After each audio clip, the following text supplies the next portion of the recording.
오늘 우리에게 주신 하나님 말씀 마태복음 18장 15절에서 20절 말씀 되겠습니다.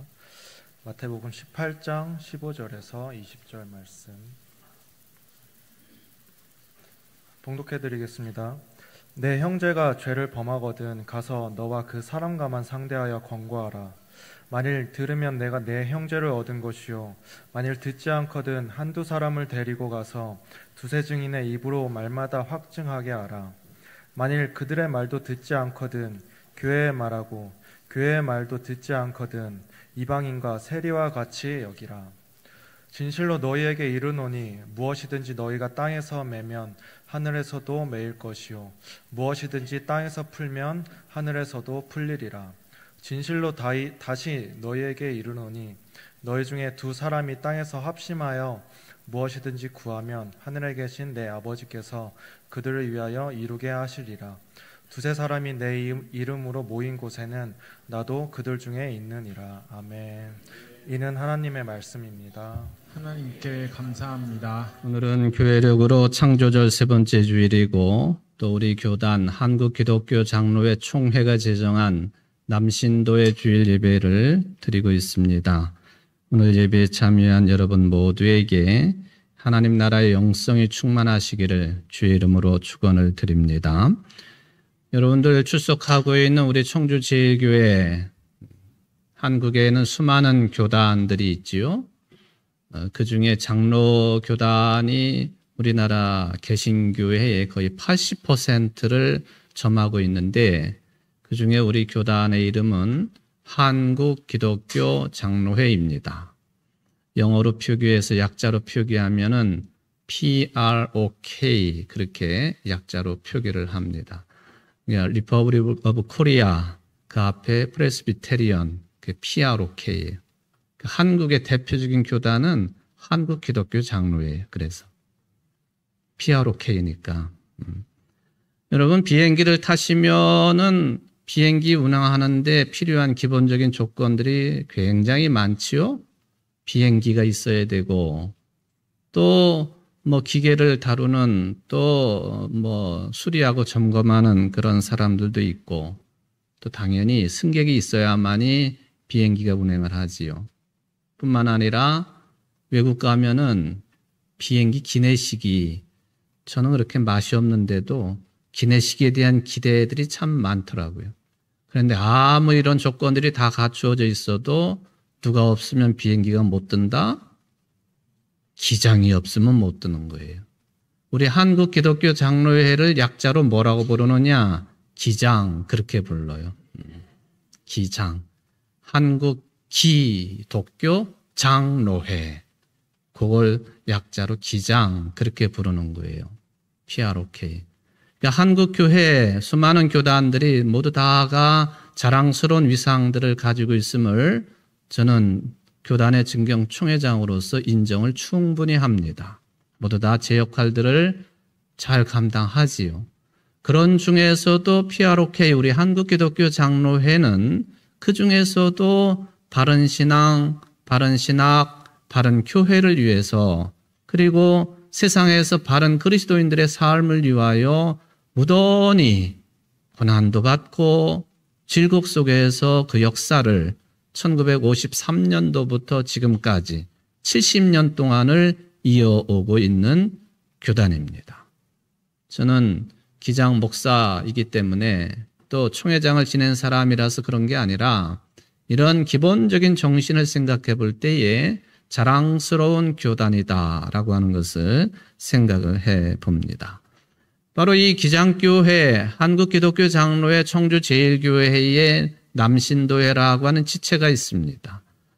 좀 전에 이학기 집사님이 연혁과 사업보고를 하셨는데 바로 3.1운동이 일어났던 1919년도에 우리 청주교회의 남전도회가 탄생이 되어서 지금은 104년의 역사를 가지게 된 남신도회로 이어져 오고 있습니다.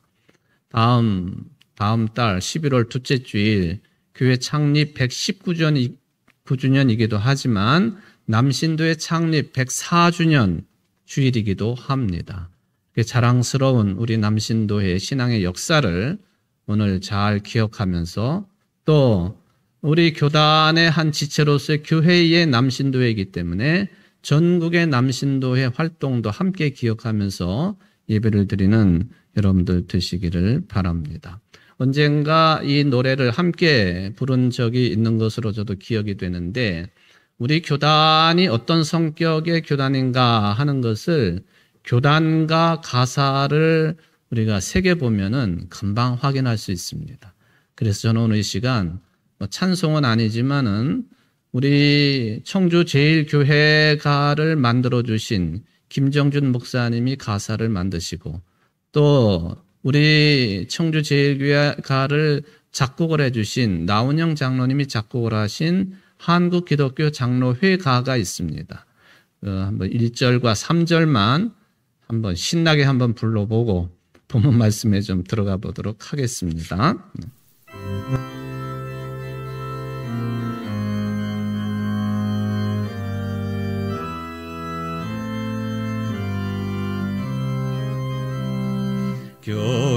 교회는 갱신한다 그 사명 따라서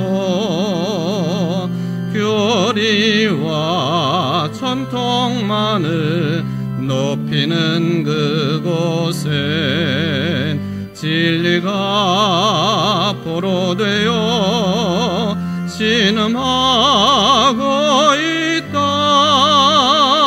말씀의 자유정신 빛나게 해보자. 우리는 듣는다 새로운 말씀, 우리는 배운다 새로운 신앙, 우리는 믿는다 새로운 역사, 우리는 뭉쳤다 기성교회로.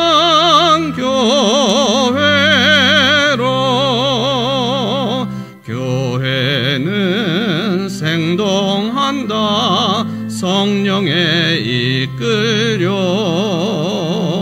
불의를 배척하고 공의를 펴낸다. 그 나라 이 땅 위에 임하게 하도록 희생을 즐기며 선교에 정진한다. 우리는 듣는다 새로운 말씀, 우리는 배운다 새로운 신앙, 우리는 만든다 새로운 역사, 우리는 뭉쳤다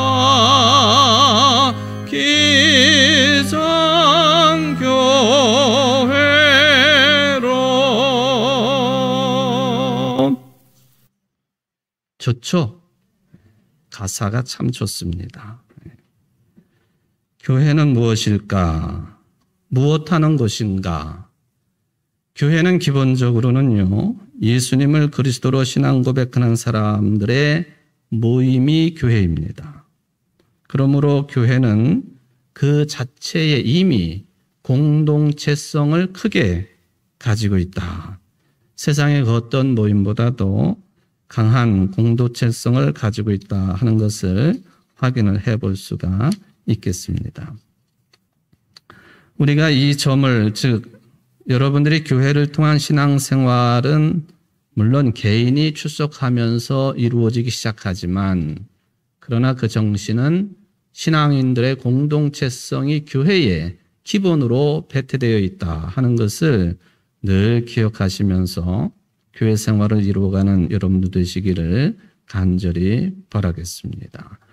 그런 뜻에서 오늘 본문 17절을 생각해 보면 두 번에 걸쳐서 이 교회라고 하는 단어가 등장하는 것을 확인할 수가 있겠습니다. 우리나라 말로 교회로 번역을 했는데 원래 신약 성경 전체가 고어 그리스어, 즉 헬라어로 기록이 되어 있죠. 이 교회로 번역을 한 이 헬라어 원어의 단어는 뭐냐? 여러분들이 기본적으로 알아두시는 것이 좋습니다. 에클레시아, 이 단어를 교회로 번역한 거예요. 한번 같이 해봅시다. 교회, 에클레시아. 예, 그렇습니다. 그런데 이 에클레시아라고 하는 용어는요, 예수님께서 그 유명한 마태복음 16장에서 또한 언급을 하셨습니다. 어느 날 예수님께서 제자들과 함께 빌립보 가이사랴 지방 또는 가이사랴 빌립보 지방을 가시게 되었습니다. 제가 볼 때에는 예수님이 제자들을 이끄시고 의도적으로 가이사랴 빌립보에 가신 것이 아닌가 하는 판단을 하기도 합니다. 이 빌립보 가이사랴 또는 가이사랴 빌립보라고 하는 지명을 가지고 사람들이 좀 농담을 하기도 해요. 어떤 농담이냐 하면은 예수님이 개고기를 많이 좋아하신 것 같다. 왜 그러냐 하면은 우리가 개를 가이라고도 부르거든요. 그러니까 예수님이 가이 사러 빌립보까지 가셨다. 그런 이야기를 하지요. 안 웃는 사람들은 이상한 사람들이에요, 이거는. 가이사랴 빌립보. 개 사러 빌립보까지 가셨다. 그래서 예수님이 개고기를 무던히 좋아하셨다. 농담이죠. 유대인들은 개고기 같은 걸 먹지 않으니까 그렇게 농담으로 받으시면 되겠습니다. 이 가이사랴 빌립보, 이스라엘 땅을 옛날부터 이 남북으로 이야기를 하면 두 지명을 끄트머리로 이야기를 합니다. 그게 북쪽의 단에서부터 남쪽의 브엘세바까지, 이게 하나님께서 허락하신 이스라엘 땅으로 보통은 이야기를 합니다. 바로 이 가이사랴 빌립보가 북쪽의 단 바로 옆에 붙어 있습니다. 이곳은 이스라엘과 국경을 맞대고 있는 레바논에 보면 헬몬산이라고 하는 2800m가 넘는 높은 산이 있지요. 그 산은 만년설이 덮여 있습니다. 그래서 이 만년설이 녹아가지고 레바논 땅으로 지중해로도 흘러 들어가지만 또 그 일부가 남쪽으로 흘러가지고 이스라엘 땅으로 흘러 들어옵니다. 처음에 조그마한 호수인 훈내 호수에 모여 있다가 그것이 흘러 그 유명한 예수님의 복음의 활동 근거지가 되고 있는 갈릴리 호수로 흘러 들어옵니다. 그리고는 그 갈릴리 호수가 또 흘러서 밑으로 내려가요. 그리고는 한 군데 모여서 더 이상 흘러내리질 않습니다. 그것이 뭐냐? 해수면보다도 수백 미터가 낮은 짠물만 모여있는 사해, 죽은 바다라고 불리우는 사해까지 흘러 들어가는 것이죠.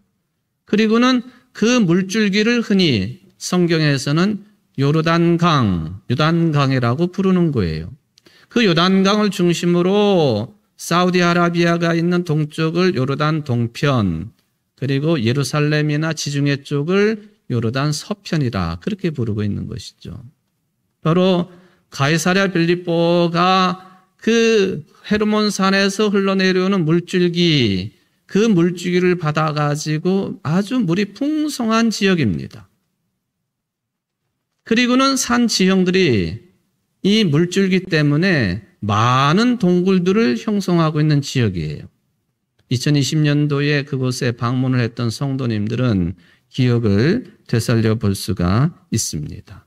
많은 동굴들이 형성이 되어 있고, 그리고 그 동굴마다 말하자면은 이방 신들의 신상을 세워놓고 섬긴 흔적들이 오늘날까지 남아 있습니다. 주로 어떤 신이 최고의 신으로 섬겨졌느냐 하면은 판이라고 불리우는 그런 이름을 가지고 있는 신전이 그 산자락 동굴들에 그렇게 흔적을 남겨놓고 있고, 그 밑으로 헬몬산에서 흘러내려오는 만년설 녹은 물들이 풍성하게 흘러가고 있는 모습을 볼 수가 있습니다.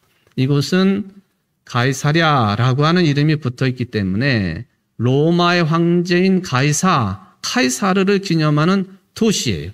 그러니까 이 도시는 황제를 숭배하는 도시요, 그 중심 지역이죠. 그리고 판신을 중심으로 해가지고 많은 크게 새겨진 우상들을 섬기는 도시입니다. 한번 사진을 한번 보시겠습니다. 여러분들 이 사진을 보시면은 가이사랴 빌립보가 어디에 있는가? 단 옆에 바로 붙어 있고, 그리고 그 밑으로 이스라엘 땅이 계속 이어지지요. 이 가이사랴 빌립보에는 원래 그렇게 헬몬산에 녹아내린 물의 영향으로 저렇게 스프링, 물줄기가 많습니다. 이에 따라서 산자락들이, 동굴들이 많이 형성되어 있어요. 지금은 동굴의 흔적만 저렇게 남아있지만 저곳에 판신전 이런 것들이 형성된 그 상상도를 저렇게 만들어 놓은 거예요. 아마 저런 모습이었을 것이다 라고 우리가 추론을 해보는 것이죠.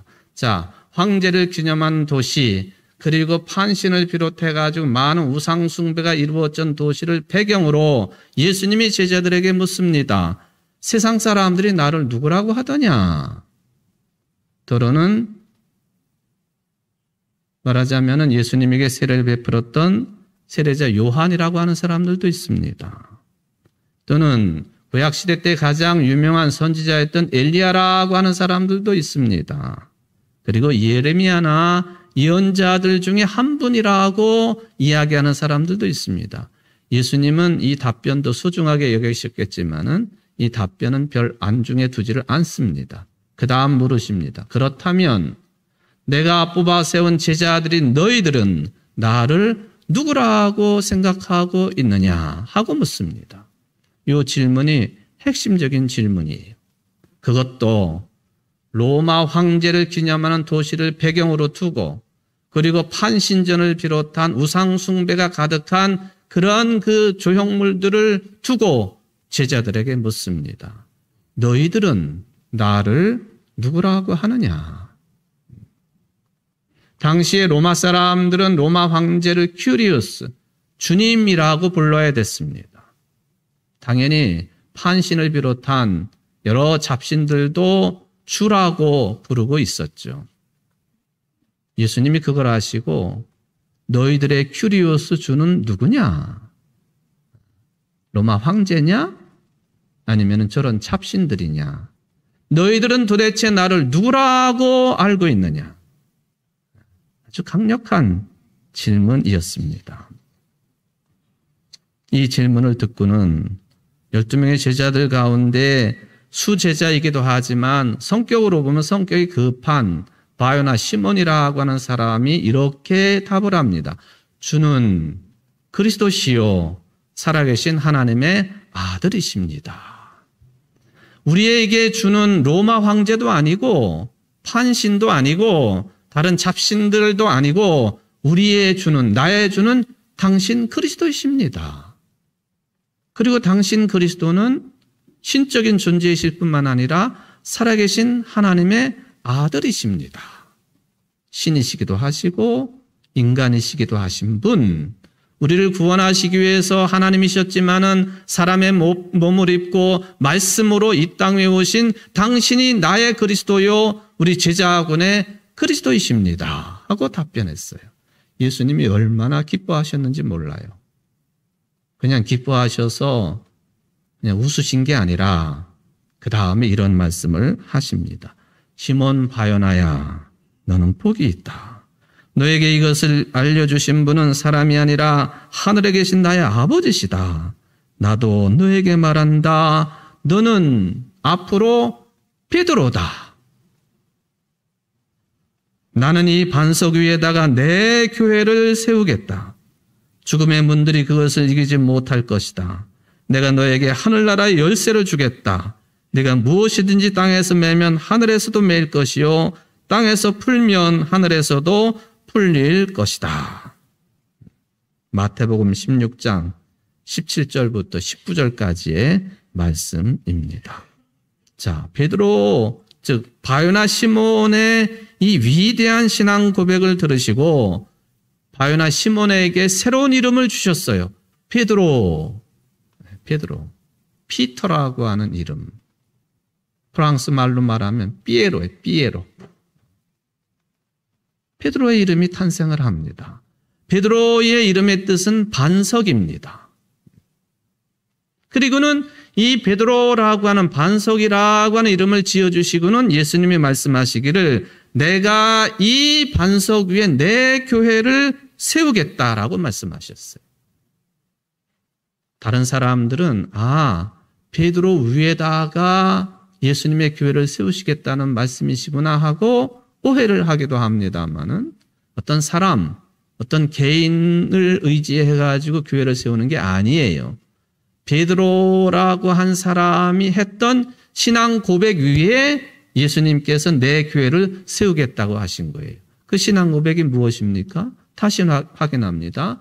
주는 그리스도시요 살아계신 하나님의 아들이십니다.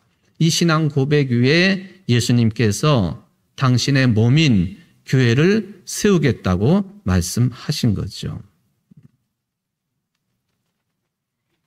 여러분, 그런 차원에서 보면은 교회라고 하는 것이 뭐냐 하는 아주 기본적인 질문이 우리에게는 언제나 던져져야 된다고 생각합니다. 교회가 사람들의 모임이긴 하지만은 여기 모인 사람들이 무슨 생각을 가지고 모였든지 간에 한 신앙 고백을 가지고 교회에 모인 거예요. 그 고백이 주는 그리스도시요 살아계신 하나님의 아들이십니다. 그래서 교회는요, 다르게 말할 필요가 없어요. 교회를 가지고 내 교회라고 예수님이 말씀하셨으니까 교회가 곧 누구냐 하면은 예수님이세요. 여러분들 그런 신앙의식을 가지고 계셨나요? 교회 공동체는요, 곧 예수님의 몸이에요. 그리고 여러분들 한 사람 한 사람은 예수님의 몸의 뭐예요? 지체들이에요. 교회를 그래서 함부로 생각하는 게 아니에요. 교회당을 우리가 손으로 때릴 수는 없겠지만 생각으로, 마음으로, 말로 교회를 함부로 대해서는 안 되는 거예요. 그것은 곧 예수님을 함부로 대하는 것이고 예수님을 또다시 십자가에 못 박는 꼴이 되기 때문에 그렇습니다. 그래서 우리는 교회가 뭐냐라고 하는 질문 앞에 언제나 초대교회로 돌아가야 된다 하는 그런 말을 상투적으로 하고 있습니다. 2000년 전에 사도행전을 통해서 탄생이 된 예루살렘 교회가 첫 교회, 세계교회 역사상 처음 탄생된 교회, 그게 초대교회의 대표 교회가 되겠습니다. 그 교회를 가장 모범적인 교회로 우리가 생각하고 있기 때문에 교회가 문제를 만나거나 또는 교회가 복잡해지거나 하면은 초대교회로 돌아갑시다 하는 이야기를 상투적으로 하는 거지요. 그런데 2000년의 교회도 오늘날 21세기 교회가 가지고 있는 문제가 그대로 있었다 하는 것입니다. 놀라운 일이죠. 오히려 오늘날 신앙의 눈으로 볼 때에는 별것 아닌 문제들을 가지고 초대교회들이 힘들어했다 하는 것을 확인할 수가 있습니다. 유명한 내용이죠. 예루살렘 교회 다음에 탄생된 교회가 안디옥 교회인데, 수리아의 안디옥 교회인데, 요새 튀르키예의 전쟁이 일어나가지고 그 지역이 완전히 무너져 내리지 않습니까? 안디옥 교회가 있었던 곳이 그곳이에요. 그 교회가 왕성하게 선교 활동을 하면서 바울과 바나바를 이방인들을 위한 선교사로 파송을 했습니다.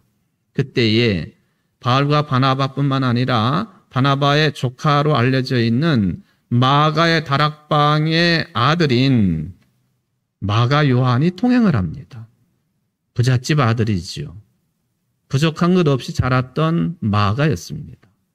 그런데 선교여행을 하다가 보니까 바울 1차 선교여행의 흔적들이 성경에 기록되어 있는 것처럼 핍박이 전체요. 두들겨 맞고 배고파야 되고 물 건너야 되고 도망쳐야 되고, 이 부잣집 아들로 자라났던 마가 요한이 생각해 보니까 이건 아니거든요. 도망을 갔어요. 다시 집으로 돌아갑니다. 그리고는 1차 전도여행이 마치고 제2차 전도여행을 다시 시도하게 되었습니다. 그때에 삼촌격인 바나바가 그래도 마가 요한이 희망이 있는 아이니 다시 한번 2차 전도여행 때 데리고 갑시다. 바울이 극렬하게 반대를 했습니다. 있을 수 없는 일이다. 실패를 한 사람을 어떻게 다시 동행할 수 있겠느냐 해가지고 거부하고 두 대사도들이 갈라섭니다. 싸움이 벌어졌어요. 큰 다툼이 있었습니다. 그래서 바나바는 어쩔 수 없이 마가 요한만을 데리고 그의 고향 땅인 구브로 섬으로 2차 전도여행을 떠나고 그 뒤로는 바나바의 이름이 나오지를 않습니다. 그리고는 바울은 새로운 동행자인 실라를 동행시켜서 빌립보 지역을 비롯한 2차 전도여행을 했다. 초대교회에도 이런 큰 다툼이 있었다. 그것도 요즘 말로 말하면 평신도가 아닌 지도자들 간에도 큰 싸움이 있었다. 이 옛날이나 지금이나 이런 모습은 그대로다 하는 거예요. 교회는 달라야 되지 않느냐. 예수님의 몸이라고 칭하니까 다른 세상의 공동체하고는 달라야 되지 않느냐. 순박한 생각이지요. 여러분, 일반 교회뿐만 아니라 출가를 해가지고 수도원에서 수도 생활에 생명이 끝날 때까지 정진해야 되겠다고 해가지고 들어간 수도사들도 마찬가지예요. 수도사들을 어떤 사람들이 수도원에 들어가는가 하는 걸 생각해 보면 마르틴 루터 같은 사람들이 들어가는 거예요. 고민이 많은 사람들. 세상 삶의 풍파를 많이 겪은 사람들. 그래 따라서 고집이 센 사람들, 자기 주장이 강한 사람들, 한번 주장하면 그것을 굽히지 않는 사람들, 이런 사람들이 대부분 수도사로 들어갑니다. 그러니 수도원 생활이 어떠해야 되겠습니까? 강력한 수도원 규칙이 없는 한 수도원 생활은 마치 창조 이전의 무질서, 혼돈 그 자체일 것입니다. 그렇기 때문에 질서를 세워놓았습니다.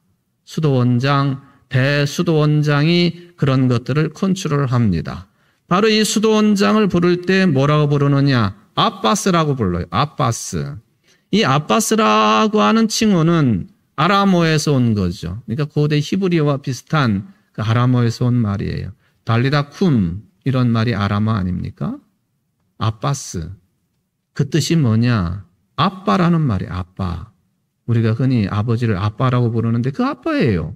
예수님께서도 하나님을 아빠, 아버지라고 부르셨는데 바로 그 아바스가 아빠예요. 아버지란 말이에요.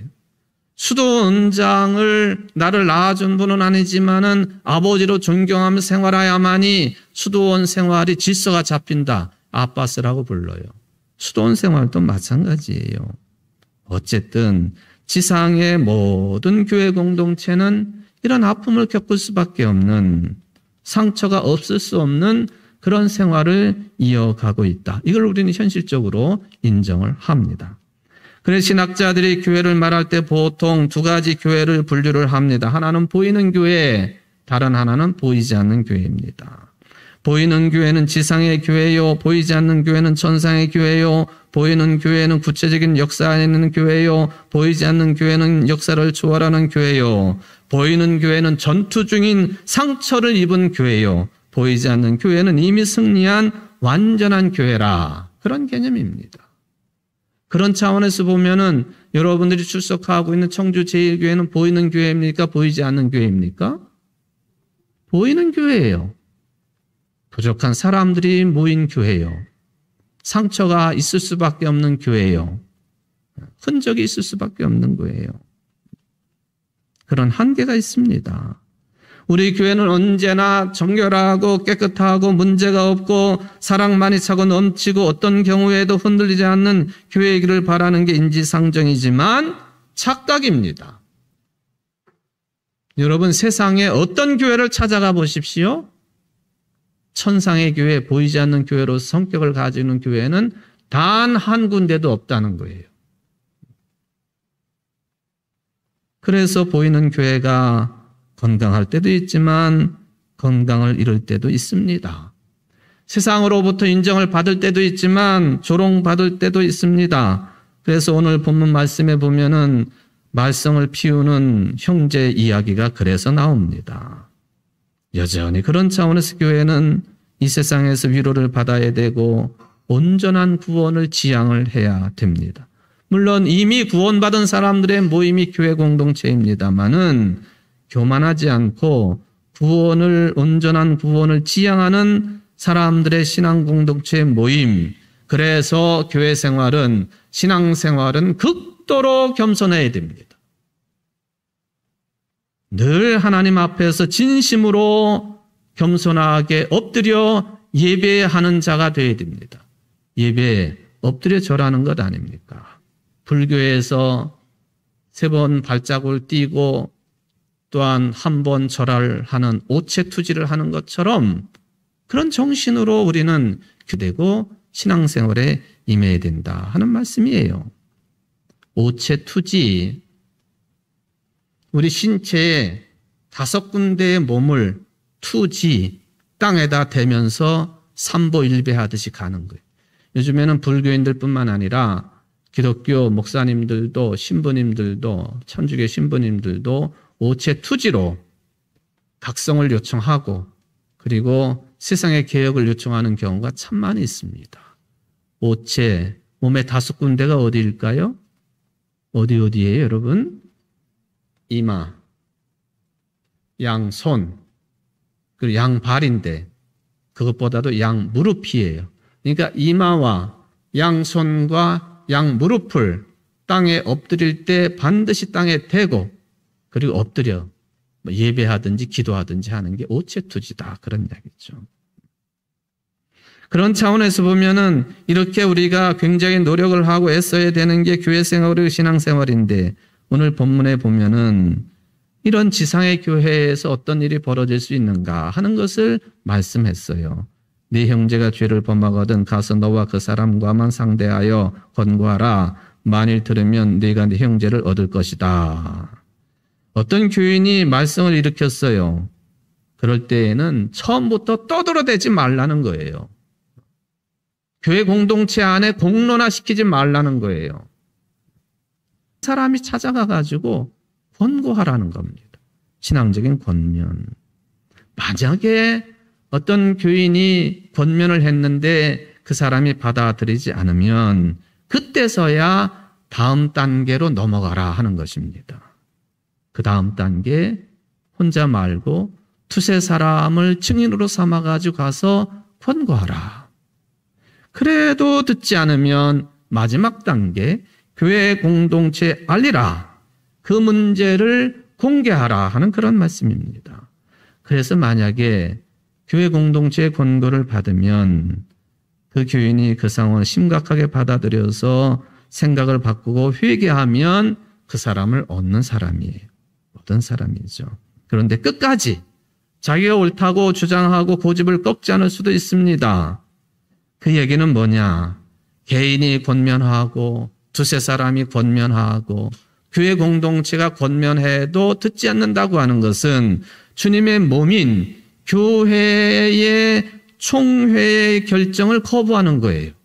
그럴 땐 어떻게 취급하라? 오늘 본문에 보니까 이방인과 세리처럼 대하라. 그렇게 말씀하십니다. 성경에 보면 이방인과 세리는요, 죄인이거든요. 죄인은 교인의 총회에 들어올 수 없도록 되어 있어요.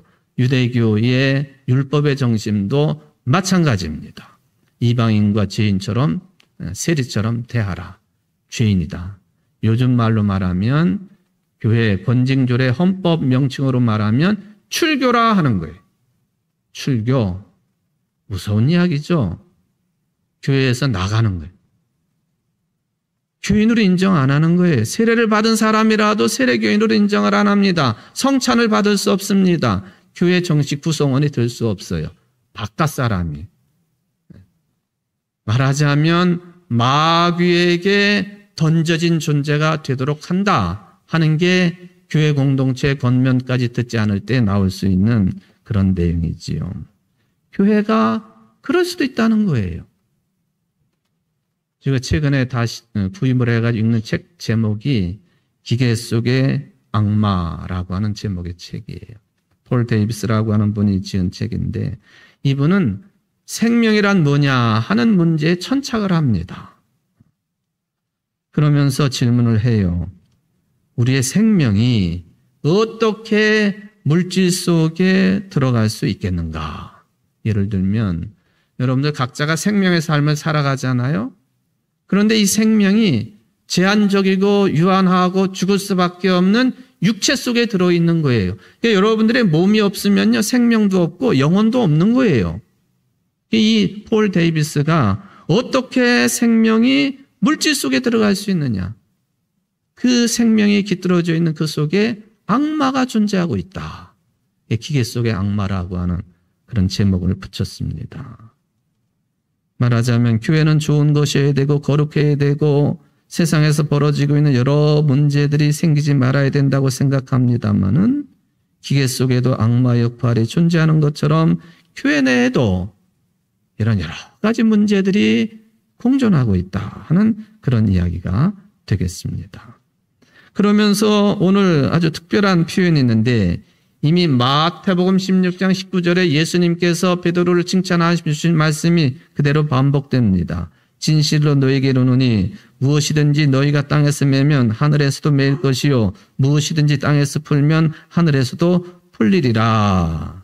매고 푼다라는 표현이죠. 어떤 사람들은 오해하기도 해요.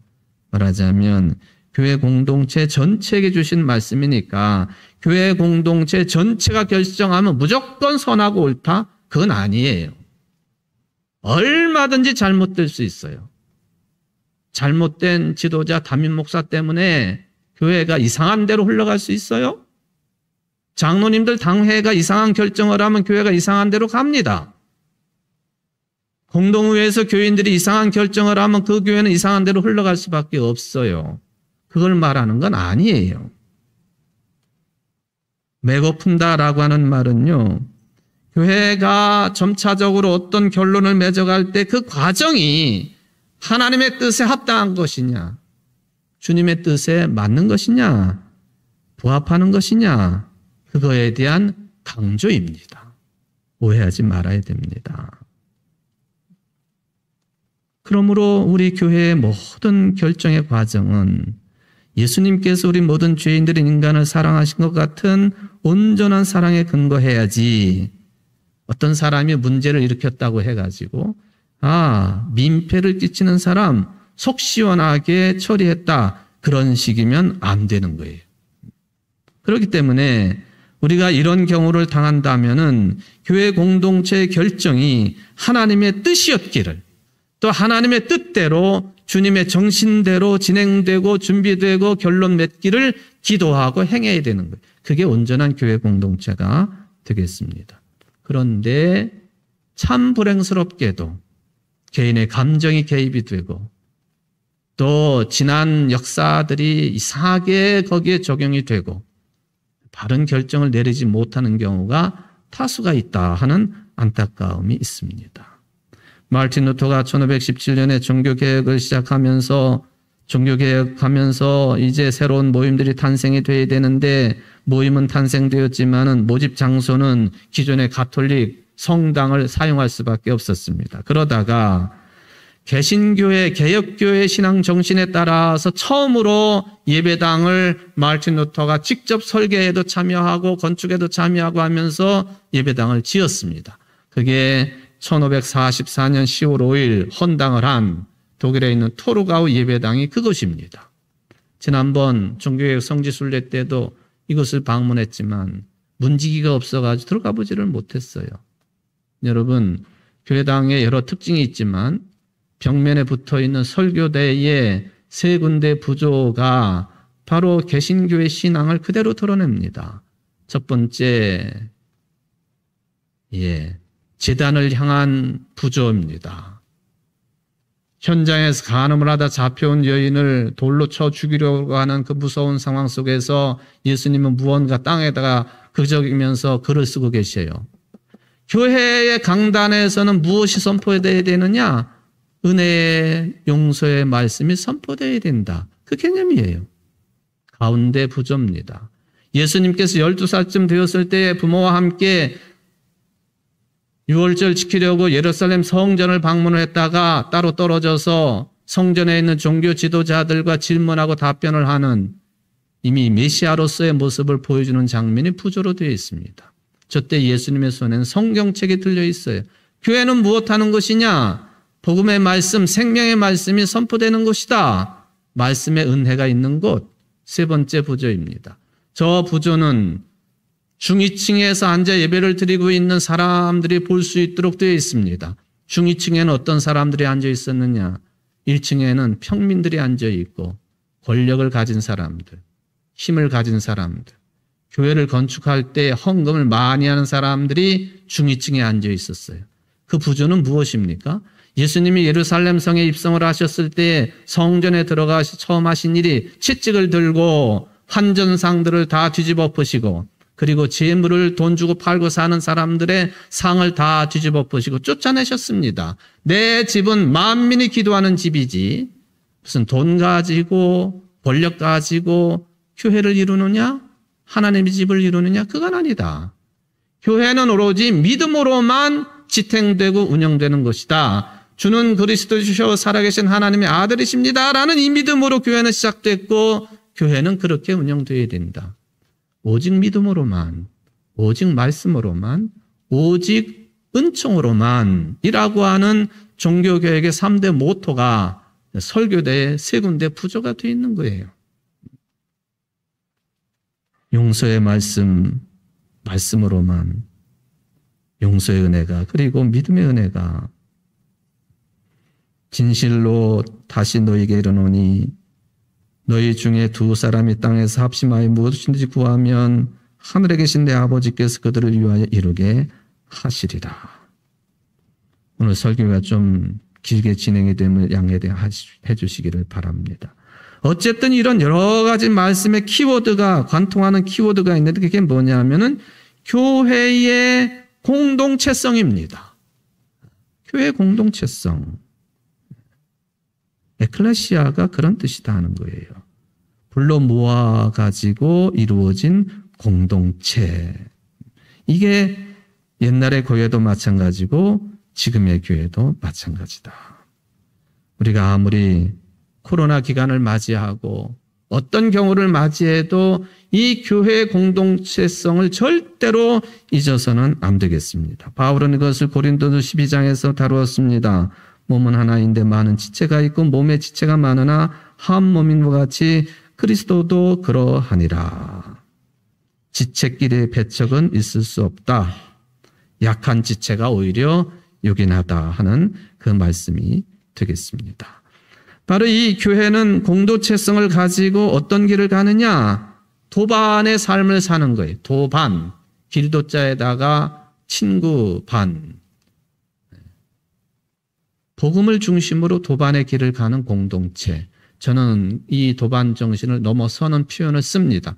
오늘 설교의 제목입니다. 교회는 도반을 넘어서서 고반 공동체라. 고반 공동체라. 여러분, 저 고반이라고 하는 말, 고통의 친구, 고통을 함께 나누는 이웃, 반려인, 저 족자의 고반, 서운동 천주교회의 성도가 우리 교회와 관계를 맺으며 선물로 준 족자를 사진으로 제가 찍었습니다. 이게 저 고반이에요, 고반. 죽음까지도 함께 할 수 있는 성도, 신앙 공동체가 교회 공동체라는 거예요. 오늘도 주보 광고에 나왔습니다마는 권사님 두 분이 지난 주간 하나님의 부르심을 받으셨어요. 평생을 교회 공동체를 위해 헌신하셨던 분들이 한꺼번에 한 주간에 두 분이 떠나시니까 목사인 저는 속으로부터 또 겉으로부터 눈물을 흘릴 수밖에 없었습니다. 아니 두 분이 없어지시니까 교회 자리가 비어서 그런가? 절대로 그런 게 아니에요. 그것도 물론 섭섭한 면이 있기는 하지만 저분들이 수십 년 동안 이 교회 공동체를 위해서 기도하시고 눈물을 흘리시고 헌신하시고 봉사하셨던 그 흔적을 생각하면서 우리 믿음의 후손들이, 후배들이, 지금의 교인들이 그 정신을, 공동체성을 잘 이어갈 수 있겠는가 하는 그 아픔이 저는 너무 컸었어요.